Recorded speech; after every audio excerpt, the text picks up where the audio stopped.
안녕하세요, 황금대지입니다. 안녕하십니까, 임장머신입니다. 저희가 최근에 상담 오신 분 사례가 있어가지고 저희가 이제 그걸 한번 소개해 드리려고 그와 비슷한 유사한 환경에 현장에 한번 나와봤어요. 그죠? 네. 어떤 사례죠?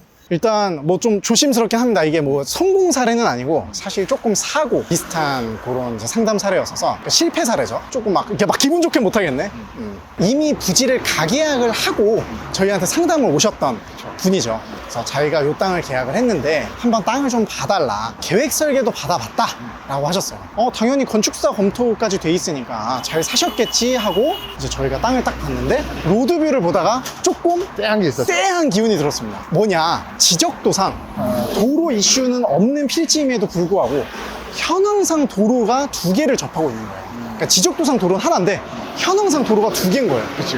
그래서 이대로면 이거 도로 제척을 당하거나 가각전제까지 당할 수 있겠는데? 라는 느낌이 들어서 이제 조심스럽게 말씀을 드렸었죠. 그래서 그분 같은 경우에는 강남에 있는 대형 중개법인에서 땅을 매입을 하셨고 그 중개법인이 건축사무소도 같이 운영을 하고 있었어요. 땅을 소개를 해줄 때 그 해당 건축사무소의 계획 설계까지 다 받아서 괜찮다라고 해서 이제 가계약금을 쐈고 진짜 본계약하기 전전날인가 저희한테 오셨죠. 해가지고 저희가 이렇게 한번 검토를 해봤는데 여러분들 이해가 안 되니까 현장을 한번 보면 이 현장이 그분 현장은 아니에요. 그분 현장 아닙니다. 네. 그냥 딱 너무 유사한 게 그냥 즉흥적으로 생각이 나서 한번 와봤어요. 여러분들 아시다시피 이렇게 그냥 도로가 있죠. 이거 물론 대도로긴 하지만 도로가 있고 그 다음에 여기 이제 건물에 있어요. 건물이 있는데 보통 이제 도로에 접하고 있으니까 개발이 가능하겠죠. 그렇죠. 이제 보시면은 그분이 약간 이런 땅을 사갖고 땅의 크기가 30평대 중반이었어요. 그렇죠. 30평 중반이었고 중공업 지역이어서 뭐 사서 개발하면 되겠다. 어떻게 개발하면 되냐. 그 땅 옆에 이렇게 도로가 있었던 거죠. 도로가 있었고 도로가 쭉 뻗어 있는데 이게 보면 현재 현황상으로는 도로가 있는데 지적도에서 봤을 땐 도로가 없는 거야. 그렇죠. 그러니까 지적도만 보면 코너가 아닌 거예요. 그러니까 도로가 이 하나만 있고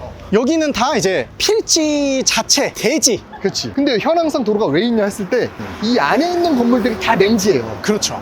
맹지는 건축법상 건설 허가를 받을 수 없는 땅입니다. 건축법에 따라 건축물의 대지는 2m 이상 보행과 자동차 통행이 가능한 너비 4m 이상의 도로에 접해야 합니다. 사방이 토지에 둘러싸여 도로와 직접 연결되어 있지 않습니다. 따라서 맹지에 개발을 하려면 건축법에 따라 고행로, 도로 등을 확보해야 합니다. 그러면 개발 시 건축선이 후퇴하게 됩니다. 그러니까 안에 쭉 들어오면 사실은 이게 도로가 있는 게 아니고 딱 잘라서 다 그냥 필지인 거야. 그러니까 사실상 이 건물 같은 경우에는 맹지인 거지. 그렇죠. 이 건물도 맹지, 이 옆 건물도 맹지. 그래서 이 건물이 신축을 했잖아요. 신축을 했는데 이게 지적도상은 도로가 없지만 현황상은 도로이기 때문에 그 다음에 이제 막다른 도로이기 때문에 이게 한 6m를 벌려야 돼. 6m를 벌리다 보니까 이 건물도 신축을 할 때 이만큼이 건축선이 후퇴가 되고 여기서 이제 신축을 했던. 그렇죠. 그래서 보시면은 현황 도로를 포함해서 총 6m. 그래. 그래서 양쪽으로 3m씩을 벌려야 되고 이 땅 같은 경우에는 거의 뭐 이 정도면은 한 3, 4평 그러니까. 이상 땅을 뺏긴 거죠. 이걸 감안하고 뭐 땅값을 주고 샀으면 좋았을 텐데 근데 그분 같은 경우에는 그게 아니었죠. 그쵸. 그다음에 이제 그분이 이제 산 케이스가 이런 필지 이 앞에 땅. 이런 컨디션의 땅이었죠. 그래서 이런 걸 샀는데 30평 중반이니까 이제 그런 의견을 드렸어요. 우리가 다시 한번 검토를 받아봐라 했는데 건축사분이 실수를 했다라고 하면서 다시 검토를 해보니 6평 정도가 날아가는 걸로 해서 그렇게 되면은 사실은 개발이 좀 어렵기도 하고 뭐 할 수는 있는데 땅값이 아깝죠. 그게 만약에 땅이 차라리 5, 60평대인데 5, 6평 날아가는 거면 뭐 어떻게든 또 기획적인 측면에서 극복할 수 있는 게 있었을 거예요. 그렇죠. 근데 30평 땅에서 6평이어서 20평 중후반으로 땅이 작아지면 이거는 조금 크리티컬하거든요. 그리고 그분이 사실 땅값을 나름 시세보다 좀 싸게 사왔다고는 했지만 그게 그렇게 날아가 버리면 토지 평당가는 실제로 쓸 수 있는 거 기준으로는 또 높아지는 거예요. 맞아요. 그러다 보니까 보통 부동산에서 자꾸 뭐 평당가 얘기하는 거는 저는 개인적으로는 좀 그렇게 좋아하는 편은 아니에요.